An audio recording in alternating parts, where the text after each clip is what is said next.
Ooh. Okay. Today we're going to be going over Isobel Kuhn. She was a missionary for quite a bit of her life, and she has a pretty interesting story. So we're going to go over her personal and historical background first. She was born December 17th, 1901, and she lived until March 20th, 1957. She was born in Canada, and she lived there for the first 11 years of her life before her family decided to move to Vancouver, which is in Colombia. And she went to a university in Columbia, and she soon graduated there in about 1922, but she didn't feel called to continue her education there, and so she decided to switch to Moody Bible Institute to study the Lisu people, which you will see later how that affected her missionary work. At the time, her mother did not support her in what she was doing, but she felt called to do that, so she just continued to just pursue what she felt like the Lord was calling her to. Um, she met a man named John in 1929, which she ended up marrying later on, but they didn't get married right at first. But they did get married in 1929, but they met before that, if that makes sense, at school. And they had both been called to be missionaries, but they weren't ready to be married yet. There were still some things that needed to be worked through because he was going on the missions field and she wasn't yet. Isobel and her husband had two children, Catherine, which was born first, and Daniel, which was born later on. Um, her relationship with the missionary organization seems to be pretty good from what we can see. There's not much information given us um, to us because in a lot of her books she doesn't talk about the good and bad things about her missionary organization. She talks a lot about how like the people there were how they impacted her. So I think that she did have a decent relationship with the people in the organization.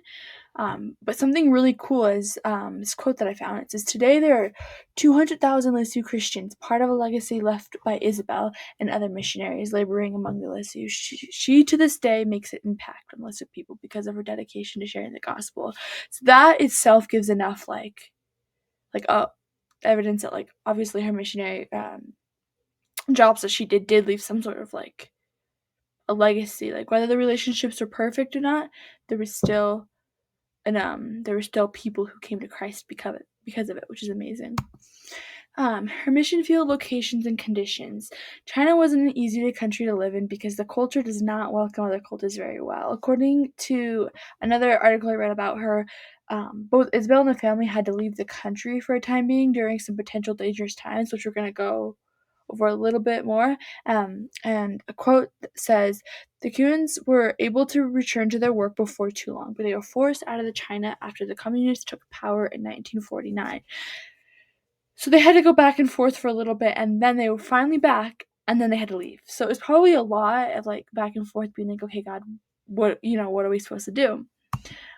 Historical stuff that was happening during the time, which we just briefly talked about, was that when the communists took over, and that's when the family was forced to return to America for a time being. This wasn't the first war that Isobel had experienced because in China there were a lot of little wars happening during the time, but this is the biggest one that caused them to have to leave. I read this book about her that said when the communists overran China, missionary Isobel Kuhn escaped on foot with her young son Danny across the dangerous snow-covered Pinama Pass. That's insane. They had to just bolt off and try to leave. That's got to be a little bit scary, but yeah, that's just a little bit of the historical / some of the hard stuff that they had to face while being missionaries. How was she treated in her work and personal life?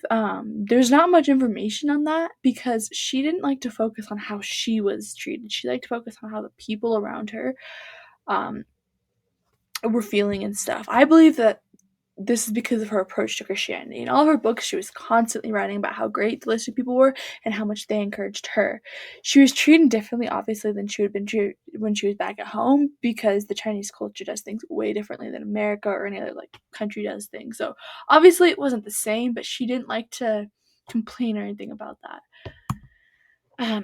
She handled stressful situations honestly, I think pretty well because the Lord, something I read that the Lord taught Belle what dying to herself looked like. Unaccustomed to the diet, the customs, the lack of personal space, all while adjusting to the life of a newlywed.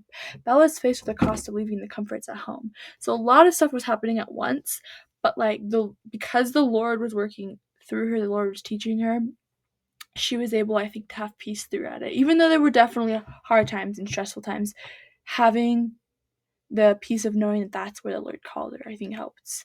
Isabel definitely dealt with a lot of hardships during her time, but instead of focusing on those, she chose to look back on the people that she was able to help.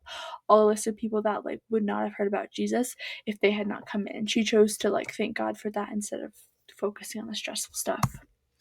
Her motives, I believe, would be that she was doing everything to glorify God and to share the gospel to people who have never heard it.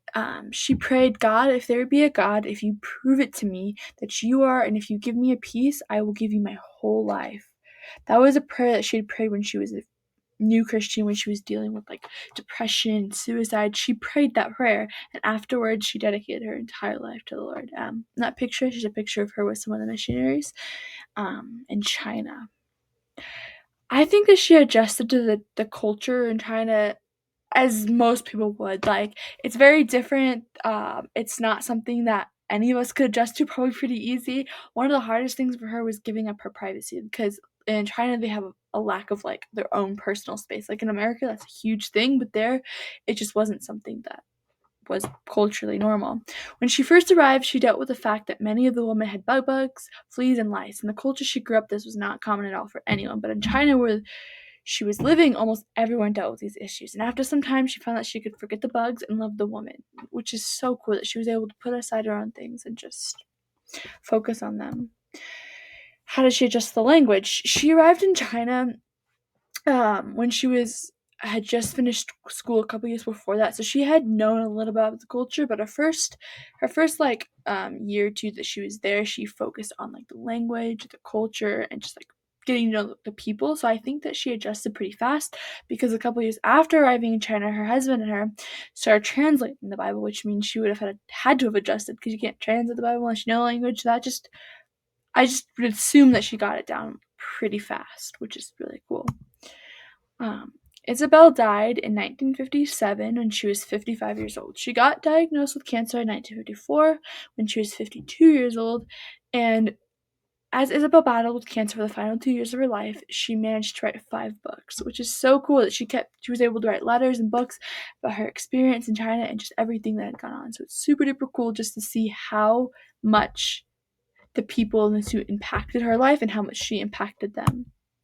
It's just about bibliography, all the stuff that I quoted, and then this page is additional information that I listed her 3 top books that she wrote, but she's written a total of 16, and then a couple of videos that just give some extra information on her. But yeah, that's it. Thank you.